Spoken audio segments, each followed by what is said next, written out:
Okay.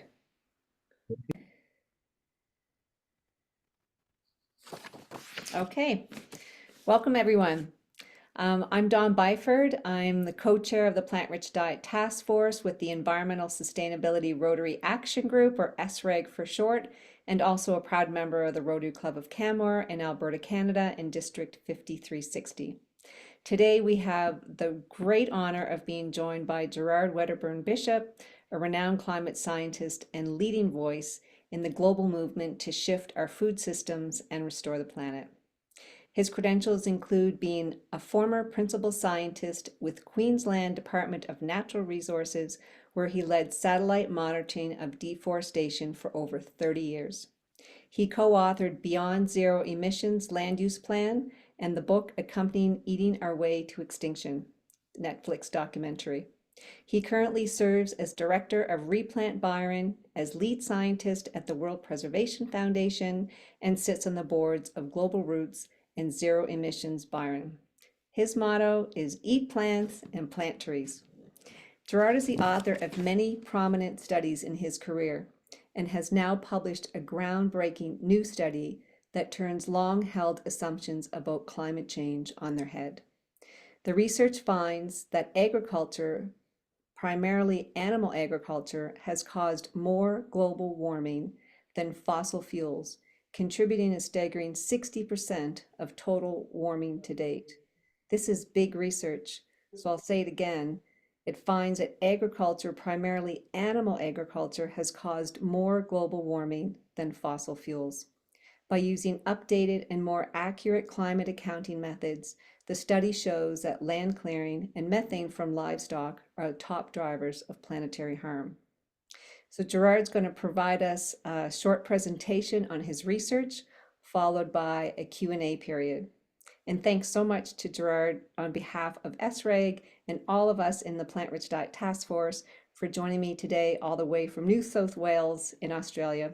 Take it away. Thank you, Dawn, and thank SREG as well for inviting me to speak on this. This is rather interesting new research, so it's also breaking news. The second paper was just published last month. So what I'll do is I'll dive into the presentation so we can run through that. And I'll go to share screen. So here we are. This is a 10-15 minute presentation on the second paper, but it encompasses the research presented in the first paper in October last year. This is a picture, by the way, of large-scale deforestation. Two of the biggest dozers you can imagine, pulling trees, they call it. It literally rips 100-foot tall trees, rips them out of the ground. So the science that I'm about to talk to you today is fairly new, so I'll go through it as simply as I can, but it needs a little explanation. So there's three advances that have happened in climate science that impact what we believe about what is causing present-day climate change. The first of these is consistent carbon accounting, and this is the paper that was published in October. Consistent carbon accounting is a very interesting topic. It's accounting, so it's boring. No, this is really interesting. What happens is that when we emit carbon dioxide from any source, most of it, at the moment, 2/3 of it is taken up by vegetation mostly, trees mostly.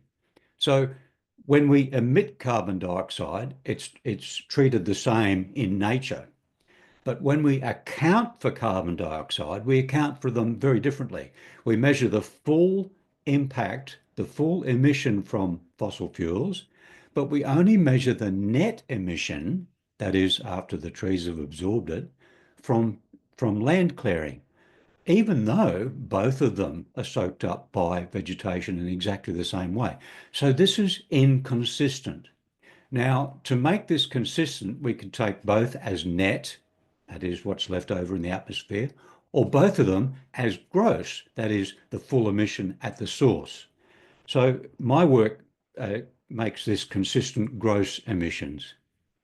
So when you do that, when you measure them consistently, since 1750, land clearing has emitted more carbon than fossil fuels. Isn't that amazing? It means that if you ask anyone in the street what causes climate change, they'll say fossil fuels, carbon dioxide. Well, no. Um, the most carbon dioxide has been emitted by land clearing, not by fossil fuels. Interestingly, though, the atmosphere turns over very quickly every 1.5 years. All the carbon dioxide in the atmosphere is cycled through plants. But this means that the atmospheric composition and also the composition in the trees that have recent regrowth is mostly fossil fuel carbon. So we've got this growing body of fossil fuel and land clearing, original land clearing carbon, and it continues to grow. And most of it that's in circulation now is fossil carbon because the nature is doing its best to soak down that fossil carbon, but we're continuing to clear it. So the result of this consistent accounting for carbon is that extensive land users become heavy emitters. Okay, the second new advance that my work relies on is the use of a measure called effective radiative forcing to compare gases. And that is what this diagram tries to show, but it's a bit complex, so I won't go into it. But effective radiative forcing is a measure of, okay, if we emit this much carbon dioxide, how much warming is caused? If we emit this much methane, how much warming is caused, etc. And the third measure that the paper relies on is inclusive accounting. Up until now, we've ignored the cooling emissions.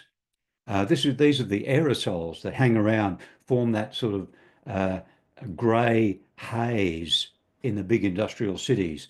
Those aerosols have had they come from fossil fuel burning, but they've had a very strong cooling impact, which we'll see in a minute. And this is the second paper that came out in March. So the effective radiative forcing, the second of those measures that we talked about, this is from the last IPCC report, their sixth assessment, and it shows the warming from each of the gases, 11 different gases, back from 1750 to 2019. So it shows how much warming has been caused by each of these gases, and you can see that carbon dioxide has caused the most warming, um, followed by methane. Methane causes downstream warming. This is the orange is the methane's warming, but the other colors there come from the downstream gases that methane creates in the atmosphere. Nitrogen oxide, halocarbons, and then the mostly cooling aerosols. So when you use this new measure, and by the way, this is the best science we have for what gases are causing what warming. When you use that measure, you find that warming from methane has caused 3 times more warming than we thought. And in fact, it's caused half the current global warming that we experience. Isn't that interesting? This places methane squarely as the major target for mitigation.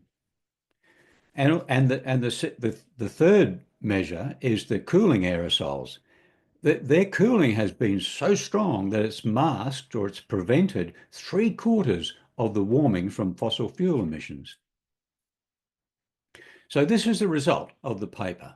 This is a graphic from the second paper, which we'll provide links for perhaps, Dawn. And this shows the combined effect of all those measures, all those 3 new measures put together. So just to interpret this diagram, we have heating above the zero line and below is cooling. Okay, so you can see that, the black dot is the mean, the combined effect of heating and cooling. So that's the black dot for fossil fuels. You can see there's been considerable heating caused by, heating emissions caused by fossil fuels and considerable cooling. And when you add the heating and the cooling, this is the net warming from fossil fuels. This is the net warming from agriculture because agriculture has very little cooling. Most of that cooling below the line there from agriculture is due to albedo. That is, in the northern latitudes, when you cut down the forest, in winter it snows, so the ground is snowy, it's not foresty. So it reflects the sun a lot better. So that reflection causes cooling. So that's what that blue is right there. This cooling back here, by the way, the purple color is sulfur dioxide, and the lighter color is nitrogen oxides, and together with a few other things. So if you look at agriculture, the largest part of that warming from agriculture is caused by animal agriculture, and and and the other agriculture includes the food we eat directly and fiber crops like cotton and biofuel crops. So this is what animal agriculture's impact is. So when you put that all together, you find that agriculture is the leading cause of climate change. And within agriculture, animal agriculture is about 90% of that. So even if you ignore the cooling emissions, even if you ignore what's below the line here for fossil fuels and for agriculture, agriculture has had more emissions, more warming emissions than fossil fuels, largely because of the deforestation and the land change that has occurred since 1750. So this is a measure of what human activities have caused present day climate change. And it's clear. Agriculture has, or even animal agriculture has caused 3 times more warming than fossil fuels. So the 3 reasons here, just to go over it, because this is so radically different. I mean, most people have never heard of this stuff. So, I mean, what I'm trying to give here is the sort of bus stop pitch, if you like. If you say, well, agriculture has caused 3 times more warming than fossil fuels, at the bus stop, people will say, what? Well, these are the 3 reasons in a nutshell. Firstly, deforestation has been underestimated by a factor of 3. So we've downplayed emissions from deforestation by a factor of 3. That's huge. Secondly, methane has been undervalued using the metrics we use now, global warming potential, by a factor of 3. So if you use the metric that we use now by convention, which is global warming potential over 100 years, you'd come up with a value of warming from methane compared to carbon dioxide, and that value is 3 times lower than the best value we have now, which is effective radiative forcing. And also the third thing is we forgot to count cooling. So when you include cooling, 3/4 of the warming from fossil fuels is knocked off. So when you add all those 3 together, fossil fuels has caused less than 20% of current day warming. And this is not data that we've cooked up ourselves. This is accepted global data sets that are the best science we have at the moment. This is taken from the Global Carbon Budget and other publications of gross emissions from land clearing that are also by Global Carbon Budget authors. This is taking effective radiative forcing from the last assessment of the IPCC and putting them together. And so it's using solid data. It's using the best science we have up until now. And the result is this: agriculture has caused 60% of warming, of today's global warming. Fossil fuels have caused 18% of today's global warming. Of that 60%, of the total, animal agriculture has caused 53% of today's global warming. So there it is in degrees centigrade. And the interesting thing is that methane alone has caused 0.6 of a degree warming. And we can single that out and say that's methane's responsibility, because when we emit methane, it doesn't come with baggage. It doesn't come with any cooling emissions, as do all the fossil fuel emissions. So when we take out methane alone, it has no baggage, so it's just bang straight on warming. So it's caused half today's warming. The other interesting thing about this research is that by using net accounting for land emissions, what we've done is we've hidden a lot of the drawdown that's happening in nature. In other words, we've been short selling nature's power to combat our emissions. If you look at that's the next slide. But nature, since 1750, nature has drawn down thousands of billions of tons of CO2. Huge amounts. In fact, it amounts to this. Since 1750, nature has drawn down, not just cycled, but sunk 3/4 of all carbon dioxide emissions.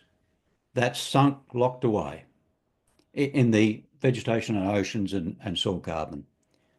And for the last decade of the data, from 2011 to 2020, nature is still locking up 2/3 of all carbon emissions.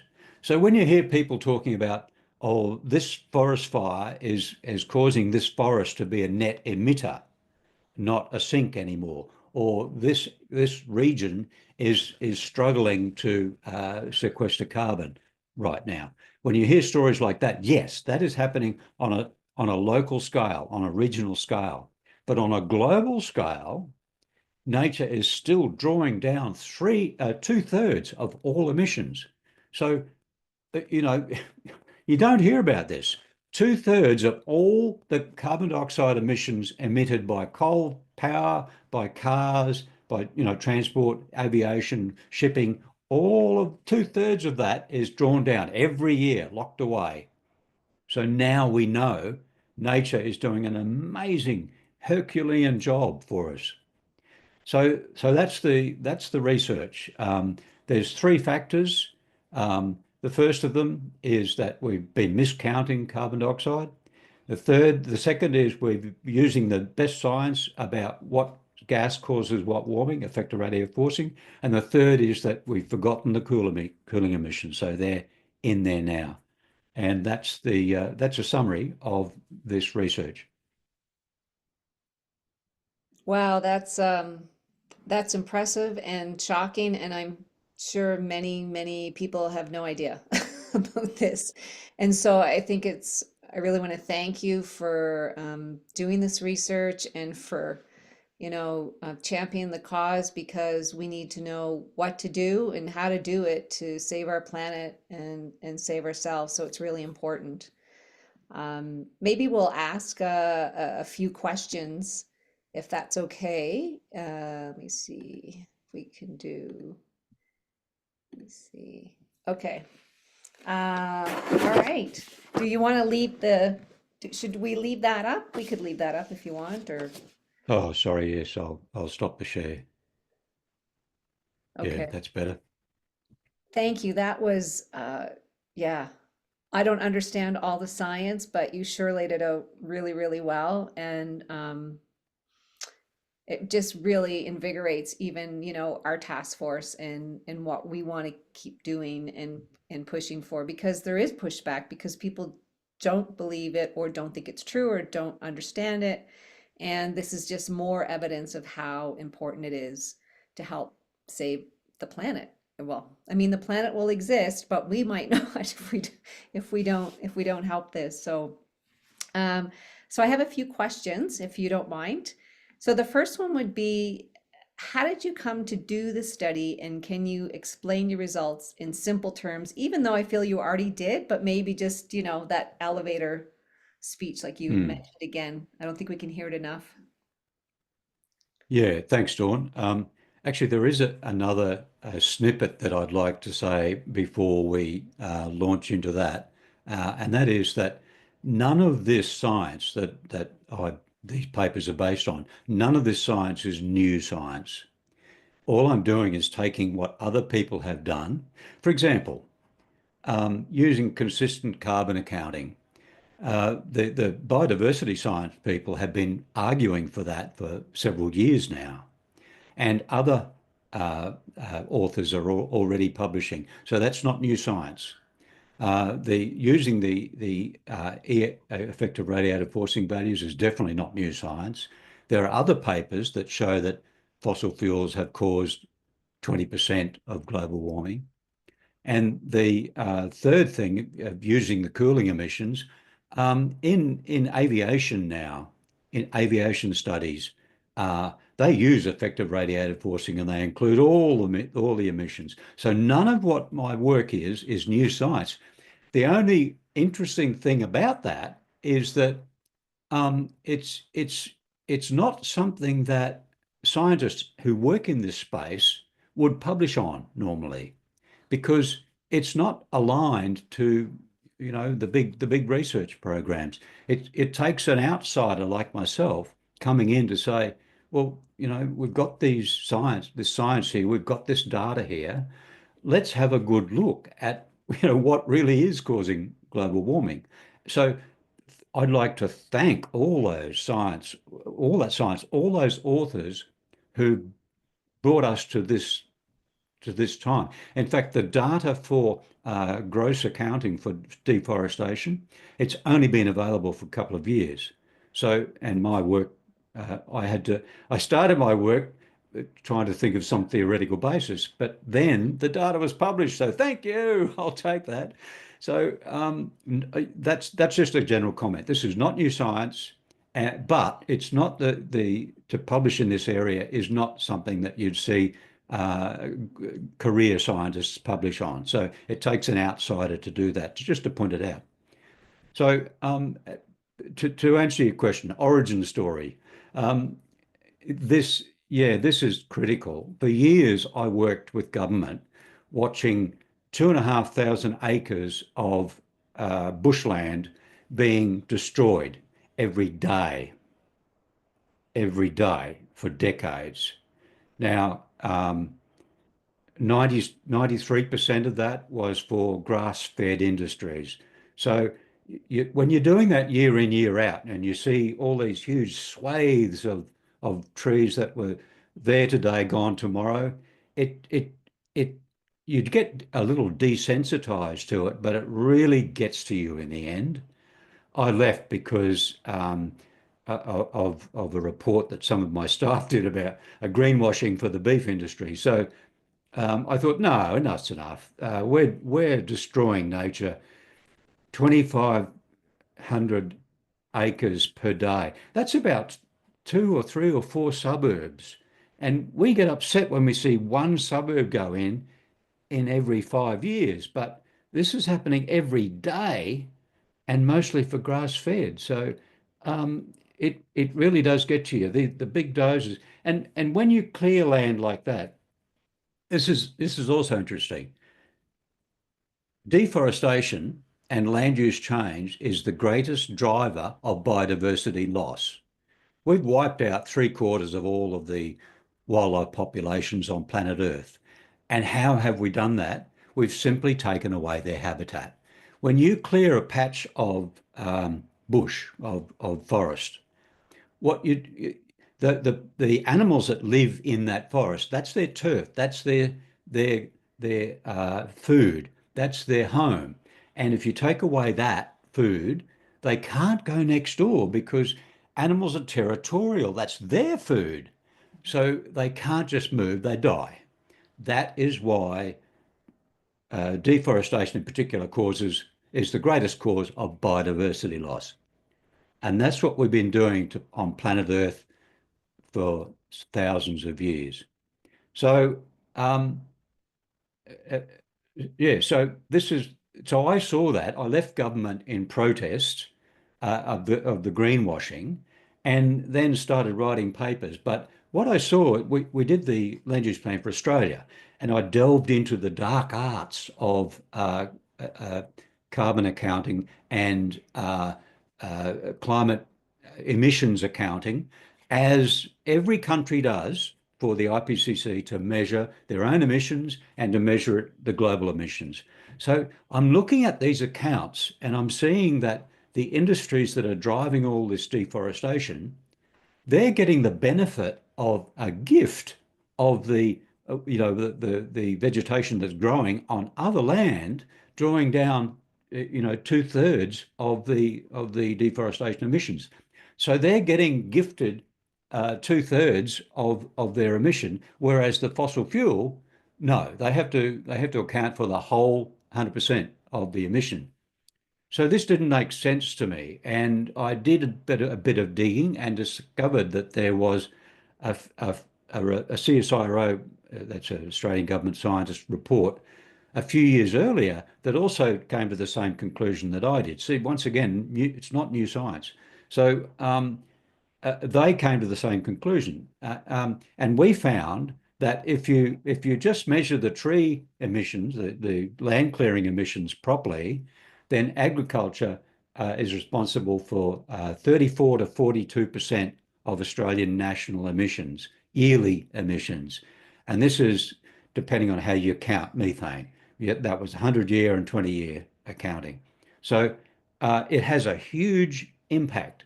This remeasuring how we account for carbon dioxide emissions has a huge impact. I mean, there are several good reasons why they thought they would do what they did, and that's addressed in the paper. I won't go into that because it's a bit complex, but they thought they had good reason to at the time. This was 30 years ago they decided these things, but they just haven't revisited them, which they need to do. So that's the origin story. Wow, fascinating. And um, it's wonderful that you have such passion for helping save us all, I have to say. A second question is, why are your results so different to common belief? Most people believe that fossil fuels are the greatest cause of climate change. Yes, and that belief comes directly from the framing. You know, from the start, we've framed climate change as a problem with fossil fuels, right from the start. And it's partly due to unknowns. Like back in those days, they thought that the biosphere carbon, the trees and the air and soil, that was all one sort of pool, if you like. And by clearing land over here, we've also got trees growing over there. Um, so they rationalise that and say that yes, you can subtract the growth from the trees you're cutting down. The problem with that is that well, there's several problems really. In other words, first of all, it's not a pool. It's the fossil fuels. Immediately they started emitting fossil fuels, that comes into the mix, and so that enters the carbon pool, and so the new growth becomes a mix of fossil fuel carbon and original deforestation carbon. So that that um, that mix is one thing. They can't. Yes. So the unknowns. 30 years ago, they didn't know how much carbon was emitted from deforestation and how much was drawn down. They had estimates, but they were high, huge variation. So they said, "Oh, we know exactly how much carbon dioxide is emitted when we burn this many gallons of fuel." So we can measure that really well. That's the measure. And at the time, the see the the science was in. I've spoken to one of the original authors who was involved in setting the guidelines, the conventions, the rules by which we do these inventories. And he advocated, yes, we've got to use gross emissions like I'm doing, but his science advice is then fed into what is a political process. So the guidelines are a policy document, political, not science.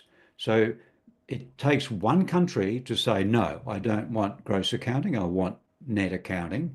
One country to disagree, and that's what they stick with because it's a political process. So there was that pressure right at the beginning and also the big unknowns. It could be argued that at the time, no, we've got no idea how much this is. So we know really well what fossil fuels are emitting. So let's not put them in the same basket, uh, which is what they did. So that is the reason. That's why this framing, this mentality of what has caused global warming is pointed directly at fossil fuels and not at land clearing, where it should be. So interesting how it's all evolved and what we're continuing to learn. You found that methane is far more warming than we thought. Can you explain that?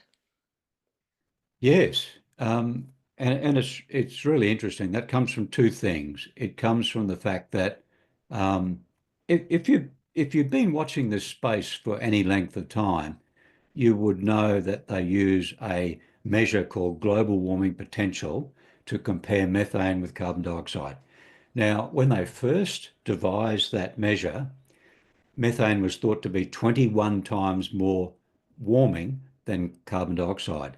Now, since then, the science evolves, the atmospheric chemistry gets better, and they get better measures. And that 21 rose to 25 when they understood what methane really does in the atmosphere. And now it's 28, 29 when they better understand what's going on in the atmosphere. Methane causes a lot of downstream warming gases. But it's a time factor measurement. The measurement that they use is a 100-year global warming potential. In other words, for the methane emitted this year, what is its warming effect over the next 100 years? Now, that is a time-related measure. The effective radiative forcing that I use is not time related. It's well, it is, but it's a full period from 1750 to 2020. So you've got this global warming potential, which is like a how long is a string. You can use it. You can say, okay, global warming over the next 100 years, 20 years, 10 years, 1,000 years, whatever you choose. And the the fact that this is time related affects all gases. Like, how do we compare all gases with carbon dioxide? So it's a compromise and it's an arbitrary choice. They had no scientific reason to choose 100-year global warming potentials. They just chose it because at the time, this is decades ago, at the time, global warming was thought to be something that would affect us in centuries, not decades. So you use 100-year global warming potentials, which is 10 times longer than the gas actually lasts. So some people were lulled into thinking, okay, it's only there for 10 years, can't affect the planet that much. But the trouble is, methane has been going up and up and up and up and up. Actually, I'll throw in an interesting story.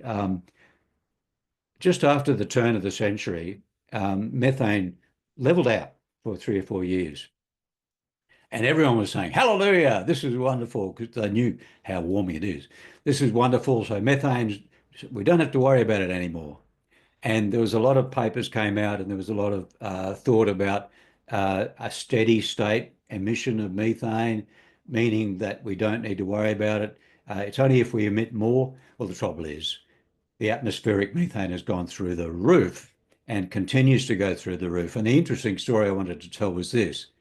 Australia is one of the most regulated countries for agricultural statistics. We have a government body whose job it is to do that.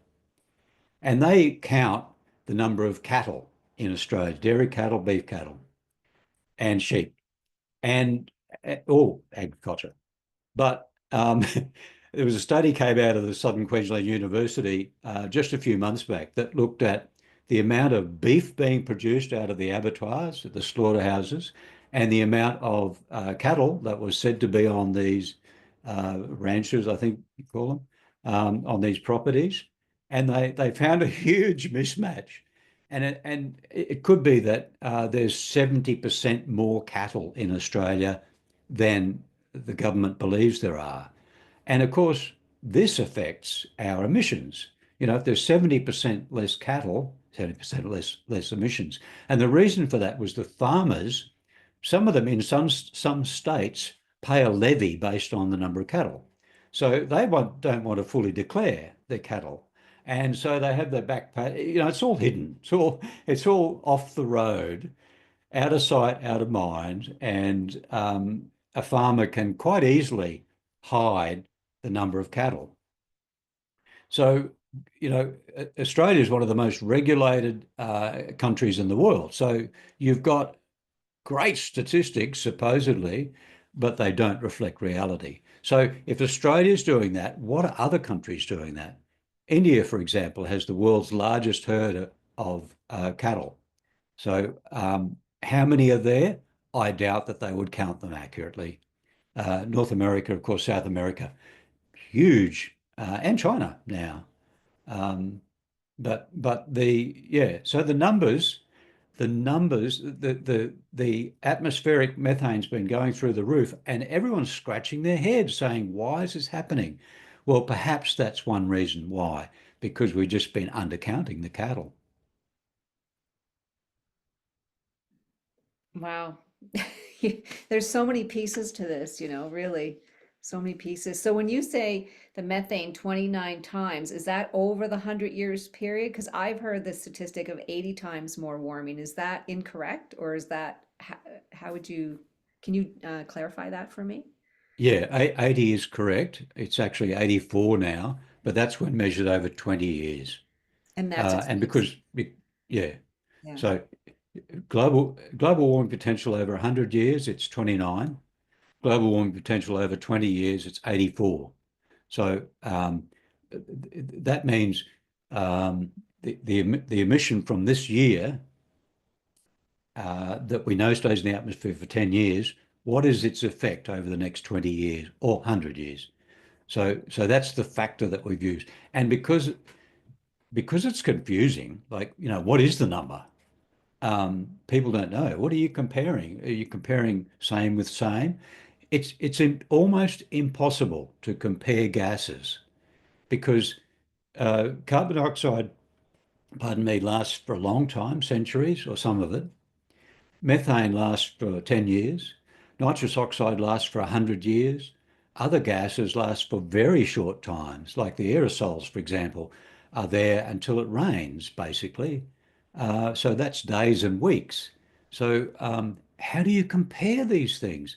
And the best measure we have at the moment, which is also used, by the way, in aviation studies. See, aviation produces a lot of long and short-term effects, including the contrails, including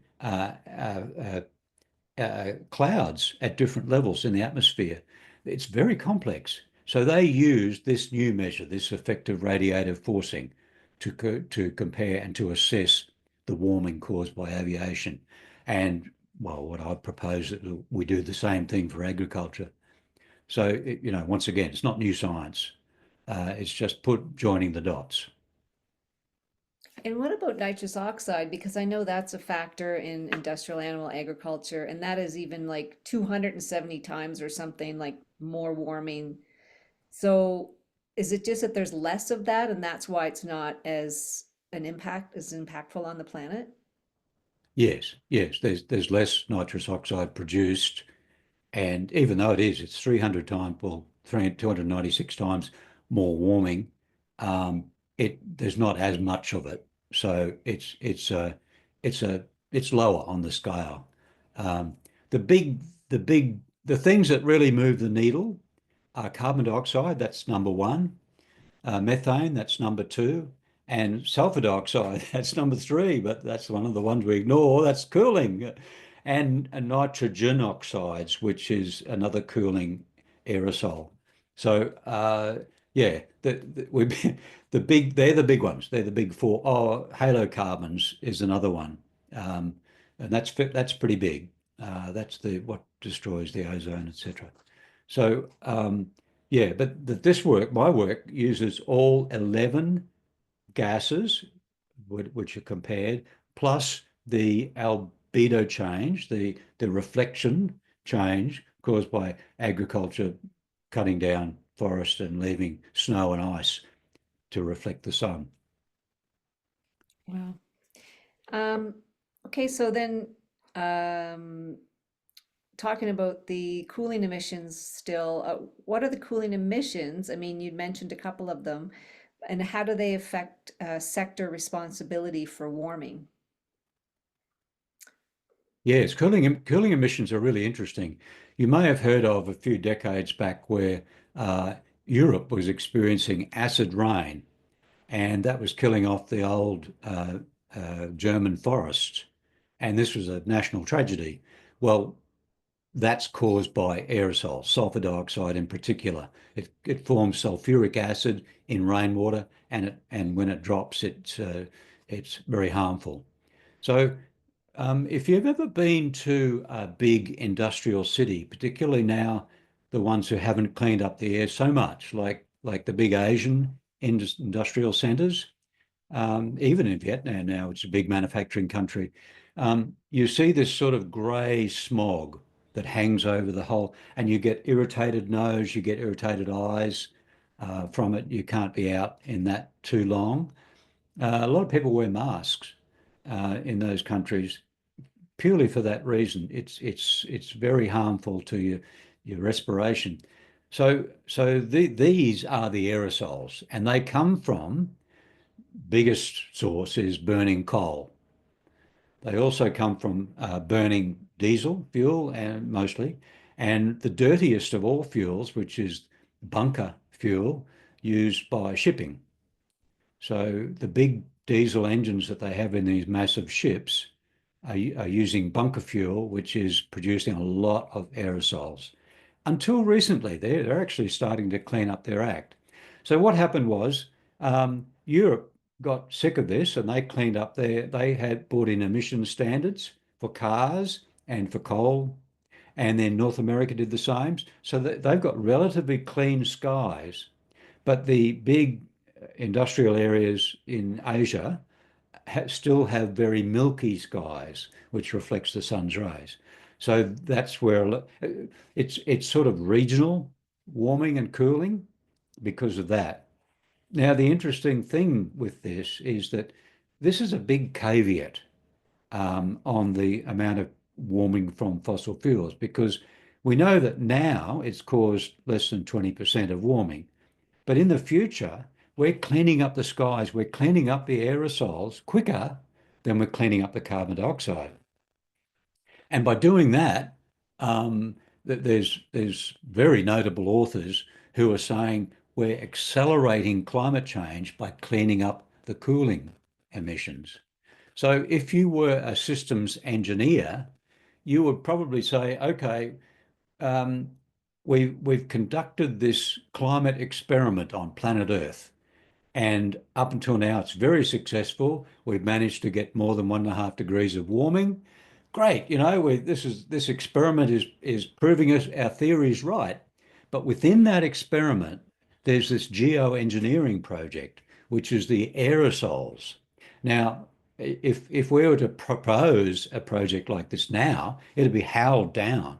But we've been doing it forever. Ever since we've been burning coal and oil, we've been creating these aerosols. So these aerosols have knocked off three-quarters of the warming from fossil fuels. So within the climate change experiment, we've got this geoengineering experiment, which has prevented nearly 1 degree centigrade of warming. Hugely successful. So one would say perhaps we should keep the aerosols going, except that they're really bad for health and they're really bad for agricultural production and so on. So that's a bit of a disaster. There's an enigma, a problem, and the problem is if we clean up the cooling too quickly, it'll expose all the warming, unless we draw down the atmospheric carbon dioxide. And there are studies that show, well, the first study, okay, Crowther Labs in Switzerland. They brought out a paper a couple of years ago. They brought out a couple, but the last paper was a collaboration of dozens of scientists all around the world. What can we draw down by restoring nature? And they found that without touching agriculture, without touching cities, without touching what the land we need. So they found that by restoring degraded forests mostly, they could draw down more than half of the excess carbon dioxide in the atmosphere. So there's a big chunk. If we did that, we could soak all that up and nature would say, yes, give me more. And on top of that, if we changed our land use, like the biggest land use in the world is for grazing animals, for grass-fed, from which we get about 15% of our food, less actually. So it's a very, very inefficient system. So if we were to look at that grazing area, nearly 40% of the land, if we of which nearly half of that was forested before we got going. So if we restored those forests, bingo, we've just extracted the last of that carbon dioxide and we've reversed climate change. It's a powerful, powerful thing that nature is able to do as long as we give it the ability to do that. And there's two factors that are stopping nature right now from doing that. The first of them is, well, three actually. Cultivation stops any regrowth in its tracks. The second is fire. We continually burn an area of the world equivalent in area to India. We burn that every year in the world's savannas to stop the forest growing back and to kill off the old dead grass. So we burn a huge amount. And the third factor, which is a superpower of these critters, is that if we put grazing animals on that land, chomp, there goes any regrowth forest. So those three factors together prevent nature. If we didn't do that, if we didn't do those three things, all you got to do is look at Chernobyl to see that nature, woof, it'll come back in a hurry. It will reclaim. And if there's no animals grazing, sheep are particularly amazing, and goats. They're particularly incredible. They can chomp anything. So if you have a single seedling, poke its head up, bang, it's gone. That's why you get the starkly beautiful highlands of Scotland, for example. Scotland used to be called oh, what's the name? Anyway, it'll come to me. It Caledonia. It used to be called Caledonia, which is a Roman name for forest. So Scotland was all forested until they decided, okay, let's give political favours. English decided, let's give political favours to some of the royalty up there. So we'll give them land, but we'll clear the land so they can have sheep and have an income. So that's how it started. And once you put sheep on the land, bang, no more forest. So anyway, that was a rather long-winded response to your question. No, it's so interesting though, because it's the history and what's behind all this that really helps us to understand where we've gotten to at this point and then how we can move forward. So maybe this question then kind of runs into that. Why is deforestation so undervalued? Yes, yes, yes. And that comes back straight to the conventions, straight to the accounting conventions. Isn't it funny how a topic so boring as accounting would make such a big difference? I mean, you ask anyone what causes climate change? Well, fossil fuels. But no, land clearing has emitted more carbon dioxide than fossil fuels. And then we place cattle on it and they produce methane. So, woof, it goes up again. So that there is something that's fixed in our group psyche that that um, will change if we're given the right information. And it's only now that we have the all the information and the tools to put it together. So, and I'm not the only voice in the universe talking about this. None of it is new science. All of the data is other people's well accepted data and methods, but just joining the dots. So I'm just joining the dots. So um, what's interesting is that since these two papers have been published, the response has been remarkable. Um, the number of downloads, the number of comments, um, the response, the interchange with other scientists has been beyond my expectations. So hopefully that discussion will go further into policy. And we're working now, there's a few NGOs together, getting our heads together about, okay, let's look at the policy implications of this. And if you want, I'll talk about those. Yeah, I'll do it. sure. Because Yeah. that's one of my questions as well. Yes, I thought so. Yeah, that's kind of the one of the questions was what are the policy implications of this work? And now that the IPCC's discrepancies in emission calculations have been identified and presented, will they correct this oversight? And what's the next step? And how can we get involved to lobby or change IPCC? But you have a lot of insight on that, so I'm excited to hear more on this. Yeah, well, and thank you for programs such as this. It's through this that we ratchet up. We just increase public knowledge around these issues. But but the policy implications for this are profound. Um, the initial paper says that the deforestation emissions have been undervalued by a factor of 3. Okay, so that immediately changes the carbon markets. That means that for the carbon cost of deforestation is 3 times greater, and the carbon saving from avoided deforestation is 3 times greater. So that immediately pours more money into places like the Amazon to protect forests. So forest protection has just got a 3 times boost in value. And there's carbon markets behind this that support that. There's NGOs, there's whole massive organizations. They will be saying, thank you, thank you, thank you. This is way more valuable, 3 times more valuable than we thought. So this deserves greater protections. Okay, so that's number one. Um, the other that first paper also exposes the true drawdown potential, not potential, fact of what's been happening. So nature has been quietly behind the scenes drawing down thousands of billions of tons of CO2 since 1750. And we've been only giving her credit for this bit of that, whereas there's this other bit.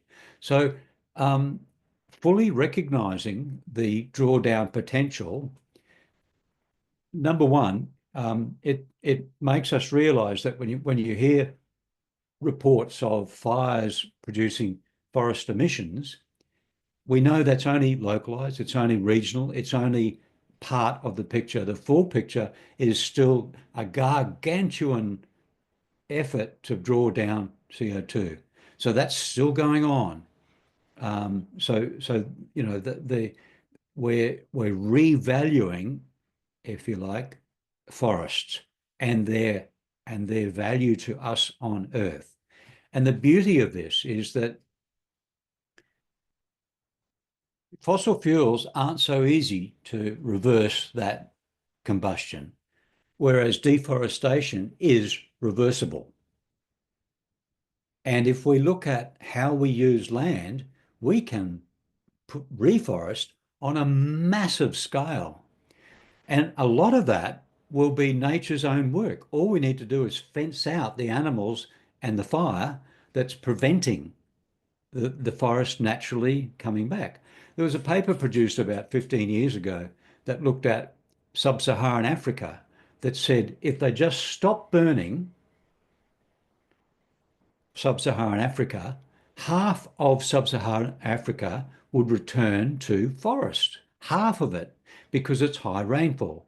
Even though it's seasonal, it's high rainfall. So that's massive. That's huge amounts. So these pasture maintenance fires that we've been conducting globally, Australia isn't immune for it. There's lots of fires in Australia, but it's all continents. We've been doing this an area the size of India every year. So if we just stopped that, forest would say, "Thank you, I'm off and running," and the forest would come back. It takes time. Replanting, yes, that's a great thing to do, and it's good to do that, um, to get people involved. We have planting episodes here, and it's a family affair. It's a day out, and it's fun for the kids. So, that's a big part of it. But the biggest part is fences. We, you know, some people say, what will happen to the farmers? Well, we need every hand we can get on the land. Farmers, Indigenous, everyone. This is a massive effort. It'll require huge to rewild an area that size. It's taken us centuries, thousands of years to chop all these trees down. Um, it's going to take a while to get back there. So the biggest thing we can do is fence out the animals that prevent the trees from coming back. So yeah, we're going to need lots of fences.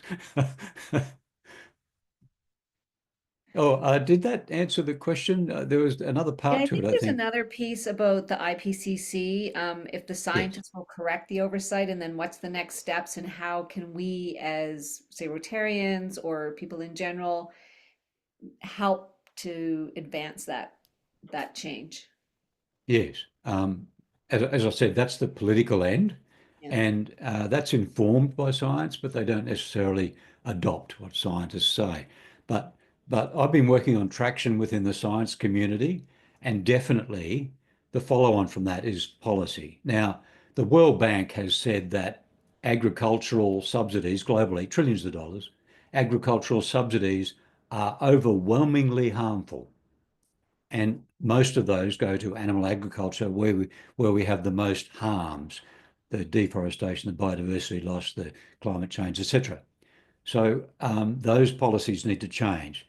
Now, um, definitely what you're doing and feeding back to policy bodies is critical for this.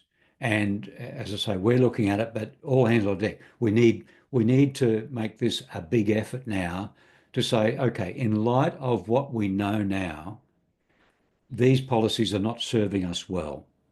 We've got climate change, biodiversity loss, pollution, nutrient pollution, ocean dead zones, uh, etc. So, how can we create a planet that's going to be useful and livable for our grandkids, unless we first of all stop the subsidies. Secondly, perhaps including the costs that are uncounted now, like what is the cost of clearing a forest for beef production? What is that cost? No one pays that cost right now. No one.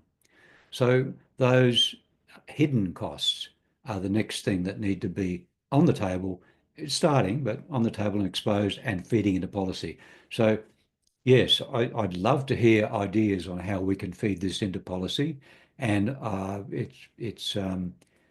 we're starting to think about, uh, you know, ha influencing that sector. But yeah, that's the next step for us. But I'm sure there's people who study this a lot more than us. So we welcome all input.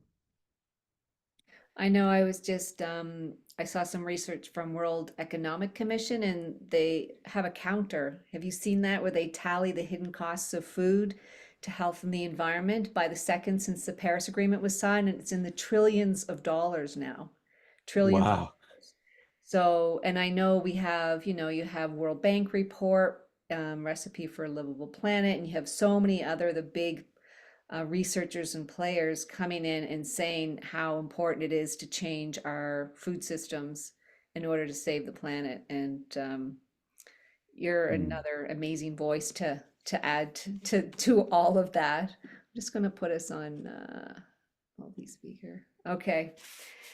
Yeah, it's it's amazing. And if we it just goes to show that there's just such great hope. And in Rotary for next year, our theme, the president's theme, who is Mario?